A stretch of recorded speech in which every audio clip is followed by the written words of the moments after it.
This one is chock full.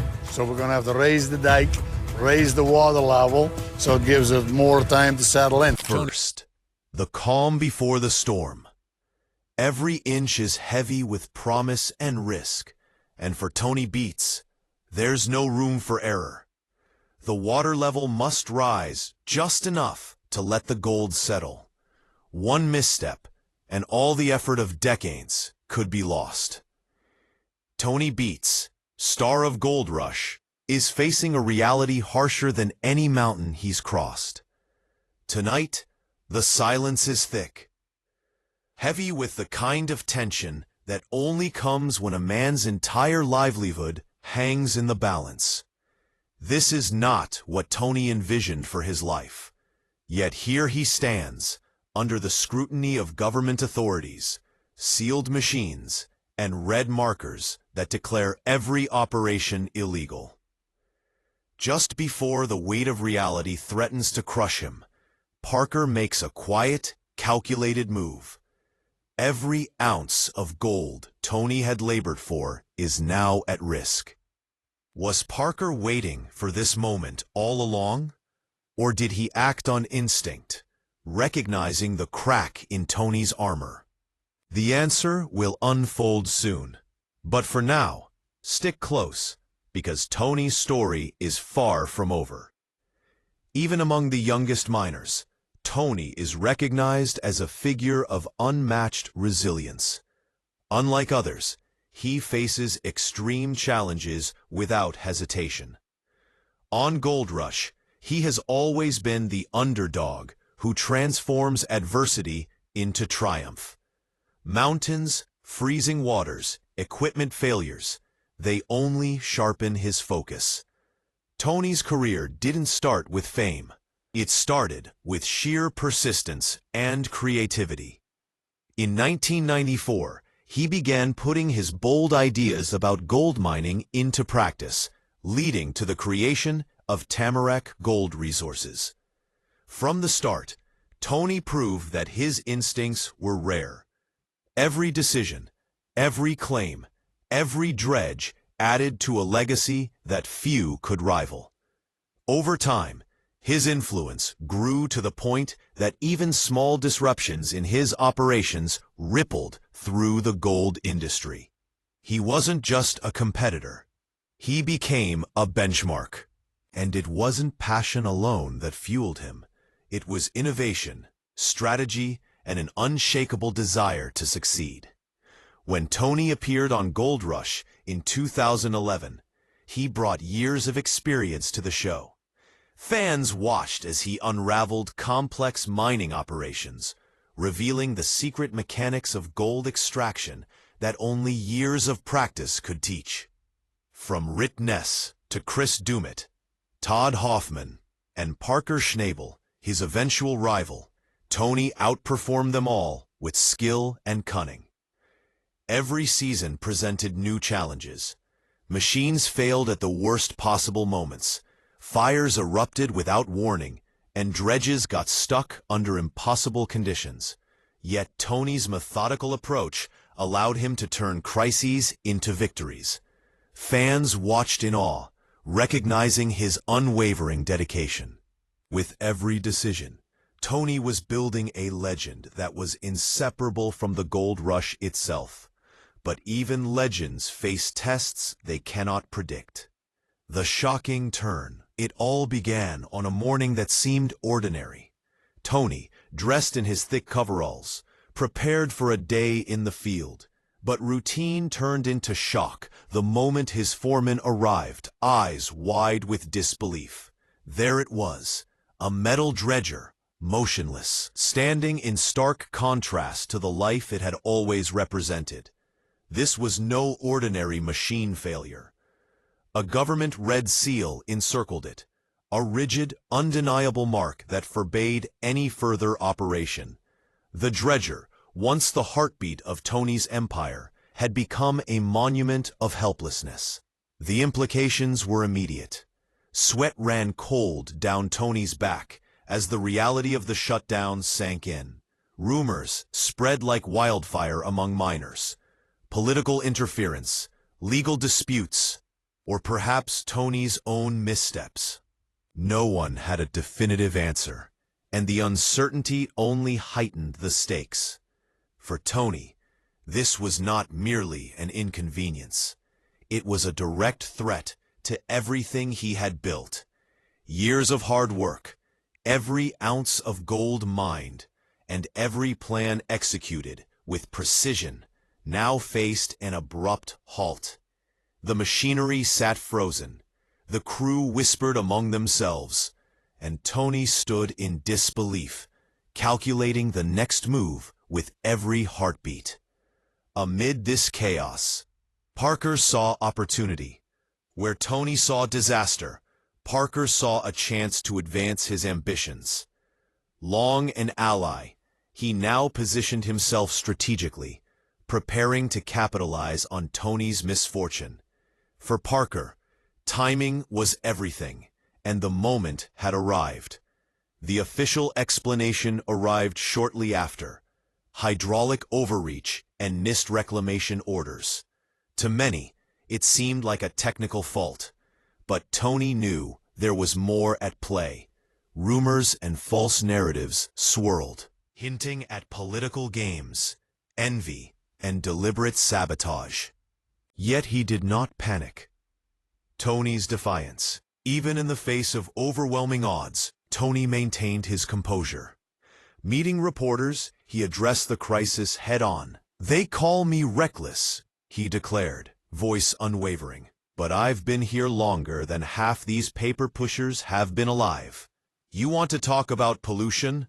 Look at what's been ignored for decades. I don't bow, I stand." The video spread across the internet, igniting debate. Some supported his defiance, praising his courage. Others criticized him for defying the law. Regardless, Tony stood alone, focused on the battle ahead. Meanwhile, Parker advanced quietly. Maps were drawn, strategies laid out, and equipment mobilized. Every detail was meticulously planned, executed under the cover of night. By morning, Parker's crew was ready, and their intentions were clear: reclaim the land Tony had built, piece by piece. Parker's plan was patient, calculated, and precise. He had waited years for this opportunity, and nothing would stop him from seizing it. For Tony, the realization was devastating. His empire, built with sweat and skill, was now at risk of slipping into someone else's hands. H3, unstrung, the betrayal unfolds. By midnight, Parker and his crew were in full motion. Every map was double-checked, every line of equipment inspected, and every possible obstacle anticipated. Their plan was no impulsive move. It was years in the making, a culmination of envy, strategy, and patience. What had once been a friendship with Tony now teetered on the edge of calculated betrayal. As dawn approached, the first signs of Parker's takeover became visible. Trucks rolled quietly across frozen terrain, carrying heavy machinery and essential equipment. Wash plants, excavators, and supply units, all moved with a precision that spoke of meticulous planning. Tony's site, once the heart of relentless activity, lay silent and vulnerable under a blanket of frost and bureaucracy. The reality hit Tony like a punch to the chest. He could hardly believe his eyes. Machinery that had symbolized decades of work now belonged to another. Parker's careful planning had been executed with such stealth that Tony hadn't noticed a thing until the first trucks crossed the threshold of his claim. For the first time, doubt crept into his mind. Had this betrayal been waiting for the perfect moment all along? Tony's crew, loyal yet bewildered, watched silently. They knew the enormity of what was unfolding. Red tape, halted machines, and government citations had immobilized them, leaving Tony to face the truth alone. Meanwhile, Parker's team moved with a confident rhythm, claiming the land that Tony had nurtured for years. The frost on the ground seemed to mirror the cold reality of Tony's loss. Every ounce of gold Tony had worked for, every plan, every strategic decision, all threatened to vanish. And as Parker's presence solidified across the site, the whispers of betrayal became undeniable. Tony had always been a master of navigating dangers, yet this was unlike anything he had faced. This was no accident, no equipment failure, no natural disaster. This was human strategy, executed with precision and patience. The confrontation. Tony, despite the shock, refused to fall silent. He confronted the authorities, fighting back tears as he examined the red seals and official documents littering his site. Each citation felt like a dagger to his legacy. Yet he knew this was only the beginning of the battle. Retreat was not an option. Every decision from this point forward would define not just the site, but his reputation, his career, and his influence over the gold industry. Across the valley, Parker's trucks moved steadily, equipment in tow, marking the arrival of a new era. Tony realized the truth. His operations were not merely paused, they were being replaced. Klondike North Ventures, Parker's longtime ambition, was now taking root in territory that had once been Tony's domain. Every machine, every red tape, every frozen dredger, all pointed to a shift that Tony could neither prevent nor ignore. Emotion surged through him, but Tony knew he had to maintain composure. His years of experience had taught him that panic only leads to mistakes. He focused on strategy, scanning the territory, calculating every possible move to fight back. Even as Parker's team advanced with cold precision, Tony's mind raced for solutions. This was a battle he could not afford to lose. The high stakes. By mid-morning, Parker's takeover was nearly complete. Excavators and haul trucks lined the valley, standing as monuments to his ambition. Tony's fury and determination were palpable. Over the phone, he argued, pleaded, and demanded accountability. But Parker's crew executed their plan with unwavering precision.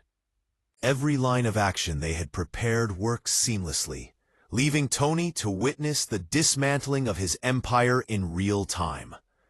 The betrayal cut deeper because it was personal. Parker had once cheered for Tony's victories, celebrated alongside him during moments of triumph. And yet, when the opportunity arose, he struck. Tony's meticulous work, the gold lines he had cultivated, and the infrastructure he had built, all were now under Parker's command. The realization was devastating. Tony's inner thoughts swirled with disbelief, anger, and determination. He knew that surrender was not an option. Gold mining had been his life, his identity, and his legacy. Even as Parker's plans unfolded with surgical precision, Tony resolved to fight.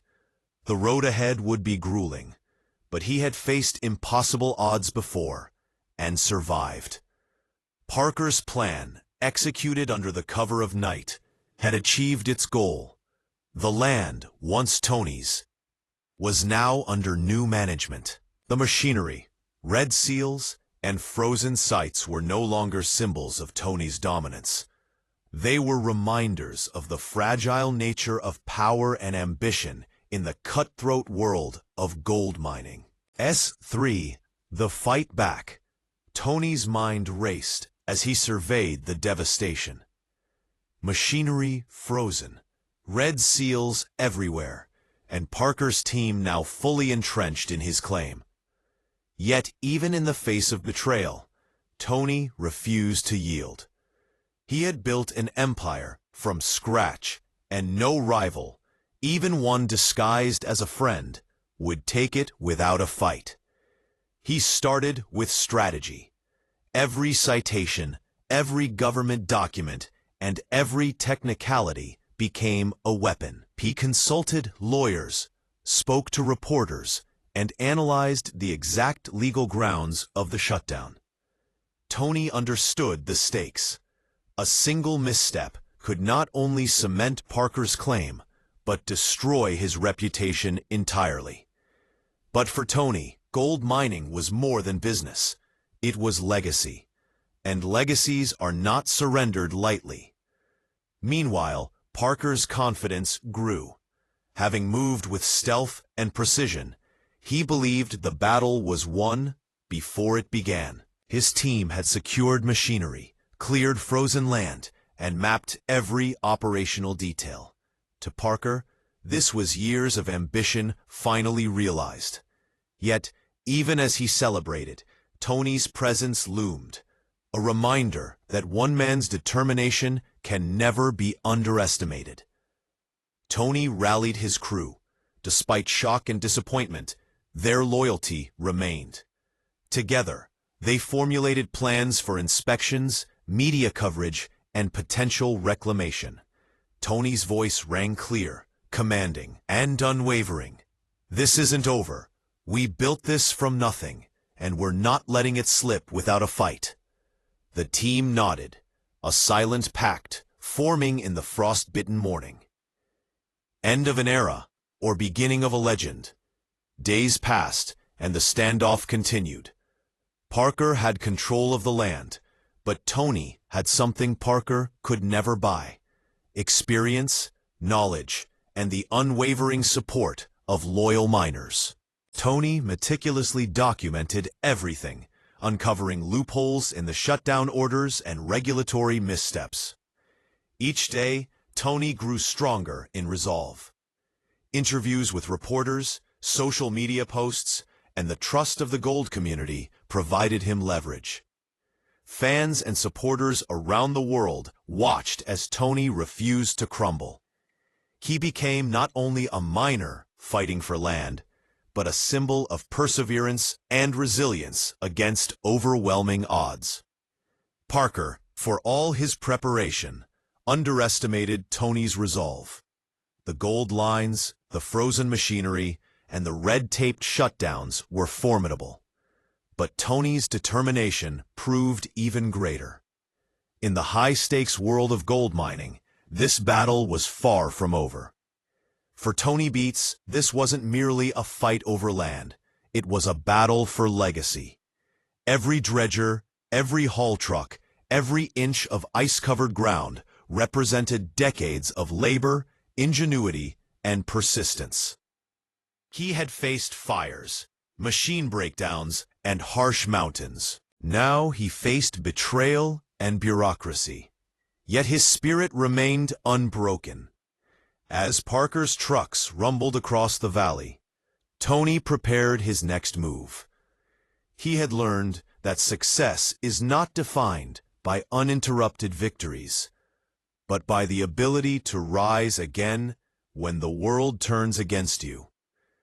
The gold might be cold, frozen under Parker's ambitions, but Tony's fire burned hotter than ever. In the end, the clash between Tony and Parker would be remembered not just as a story of gold, machines, and land, but as a testament to resilience, cunning, and the harsh realities of ambition. And while one empire had seemingly fallen, the legend of Tony Beets was far from over. Every setback became a story of triumph waiting to be written. The mountains stood silent. The machines waited. The valley had witnessed both loyalty and betrayal. And in that silence, one truth remained clear.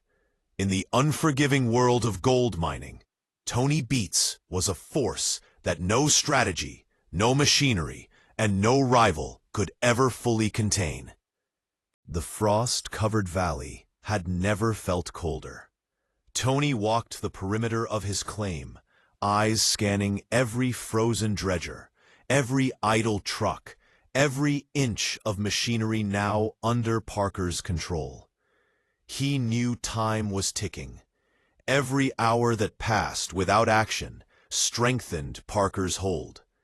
Yet, Tony's mind worked faster than ever, plotting multiple contingencies. He knew he couldn't rely on brute force. This was a war of strategy, wit, and precision. Meanwhile, Parker's team had settled into their new claim with a confidence that bordered on arrogance. They moved through the yard as if it had always been theirs, inspecting equipment, mapping the frozen ground, and coordinating operations with efficiency that was almost mechanical. Parker smiled quietly, convinced that his patience and preparation had finally paid off. But even as he basked in perceived victory, he underestimated the fire burning in Tony's heart. Tony gathered his loyal crew for a private briefing. "We've been tested before, and we've always found a way," he said, voice low but commanding. "This isn't just about gold. This is about proving that no one can take what we've built without a fight. Parker may think he has the upper hand, but we have history, skill, and the heart to reclaim what's ours. Plans were drawn, contingencies considered, and weaknesses in Parker's takeover were identified. Tony's approach was meticulous. Every legal loophole, every technicality, and every possible oversight in Parker's operation was analyzed. Tony knew that his victory would not come from physical confrontation, but from calculated moves that turned Parker's confidence into vulnerability. The counterstrike. As dawn broke over the valley, Tony put his plan into action. He initiated a media campaign, highlighting the inconsistencies and oversights in the government shutdown. Interviews, videos, and press releases circulated, sparking debate across the mining community. Supporters rallied, and public opinion began to tip in Tony's favor. Every headline, every social media post served as a small but meaningful victory in a battle that could have easily ended in total loss. Parker, unaware of the full scope of Tony's strategy, continued operations with a sense of triumph. Yet cracks began to appear. Machinery that had been hastily repurposed required additional maintenance. Workers unfamiliar with the land and Tony's equipment faced unforeseen challenges. Even the cold, relentless terrain began to reveal vulnerabilities in Parker's plan. Tony's meticulous preparation had anticipated these pitfalls, and now he began exploiting them, turning small mistakes into leverage. Tony's crew moved quietly but efficiently, reclaiming operational control in sections of the site that Parker had assumed were secure. Each recovered dredger, each restored machine, and each inch of regained ground became a symbolic victory. The battle was no longer just about gold. It had become a psychological war, with Tony demonstrating that patience, skill, and determination could rival any strategy or betrayal. The emotional toll. Despite his careful planning and tactical victories, Tony felt the weight of the battle. Betrayal by someone he once considered a friend left a mark that ran deeper than the frozen ground beneath his boots. Trust, once broken, is difficult to rebuild. Every glance across the valley reminded him of Parker's ambition and the years of quiet envy that had finally exploded into action. Yet Tony refused to succumb to despair. He channeled his anger and disappointment into focus. Every decision became sharper, every movement more deliberate. The gold, frozen beneath the ice and snow, was more than a prize. It was a symbol of resilience, of the power of perseverance against overwhelming odds.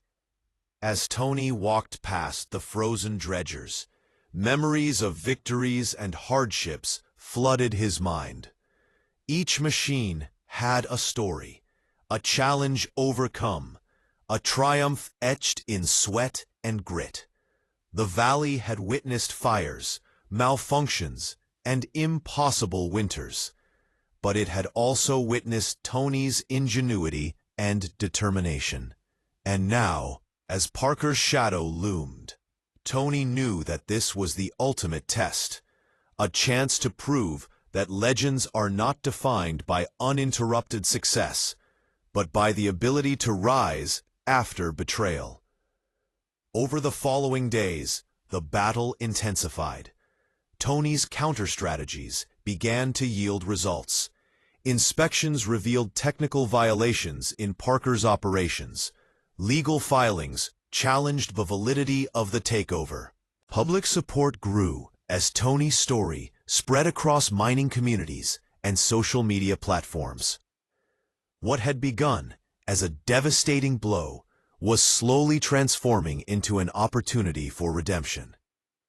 Parker, once confident, began to notice the cracks. Delays in machinery, miscommunications among his crew, and growing pressure from public opinion created tension within his ranks. Every move Tony made further complicated Parker's plans, forcing him to react rather than dictate. The student had become the master, and the master was now scrambling to maintain control. Tony's patience, experience, and unwavering resolve proved decisive. Slowly, inch by inch, he began to reclaim the claim he had built over decades. Machinery restarted, dredgers roared back to life, and the frozen valley echoed once again with the sounds of industry and determination.